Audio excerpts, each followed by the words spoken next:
Shqipëria do të luajë pas pak ditësh ndeshjen e parë play-off ndaj Polonisë, ku duke parë nivelin e kundërshtarit përballë, Shqipërisë i duhet shumë fat natyrisht një skuadër e plotë në një mbrëmje të mirë.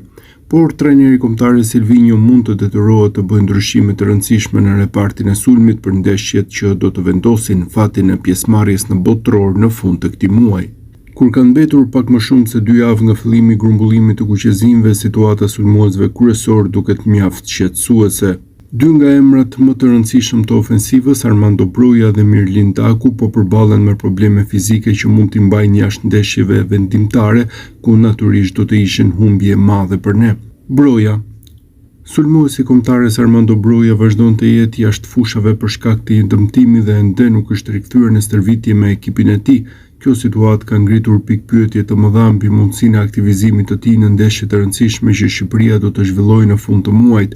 Broja ka qenë një nga armët kryesore të sulmit kuqezi në vitet e fundit dhe me Silvinhon ka qenë ndër më të preferuarit. Mungesa e tij do të ishte një goditje e fortë për planet e trajnerit, i cili e konsideron atë një element shumë të rëndësishëm për skuadrën tonë.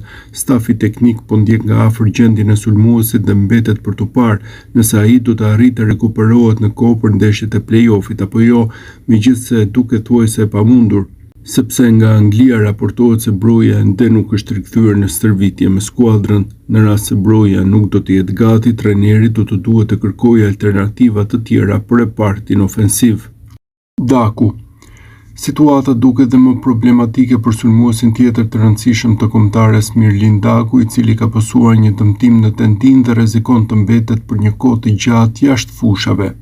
Lajmi është konfirmuar dhe nga trajneri i ri i Rubin Kazanit, Frank Artiga, i cili gjatë prezantimit të tij para mediave foli për situatën e sulmuesit shqiptar.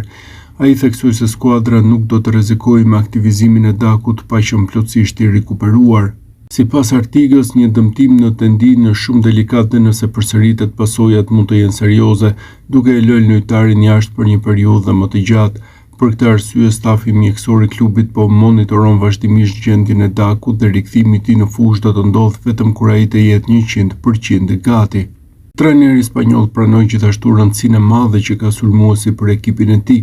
Ai theksoi se skuadra është ndërtuar rreth cilësive të Dakut dhe se është shumë e vështirë të gjendet një lojtar tjetër që të ofrojë të njëjtat karakteristika në lojë. Kur erdha këtu mezi prisja të punoja me Dakun, por tani ai është i dëmtuar dhe kjo është një humbje e madhe. Skuadra është ndërtuar rreth tij dhe është shumë e vështirë të gjesh diku tjetër cilësitë që ai ka, u shpreh Artiga.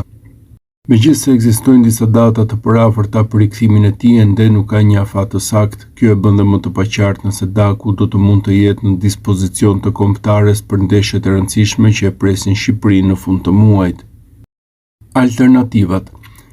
Dëmtimi i Brojës dhe Dakut mund t'i hap një rrugë të re sulmuesve shqiptar që janë në formë apo dhe lojtarëve të tjerë që po shënojnë rregullisht me skuadrat e tyre. Kështu Anis Mehmeti dhe Ernest Muçi mund të jenë 2 afrimet e Shqipërisë për takimet e marsit, nëse Broja dhe Daku nuk arrin t'ia dalin. Një tjetër alternativë mund të jetë dhe afrimi i vëllezërve Shpendi, të cilët në kampionatin italian po shënojnë rregullisht me skuadrat e tyre respektive në Serie B. Ndeshja e parë e Shqipërisë do të luhet në datën 26 mars dhe vetëm pak ditë para ndeshjes do të zyrtarizohet lista me lojtarët e grumbulluar, teksa koha nuk premton shumë.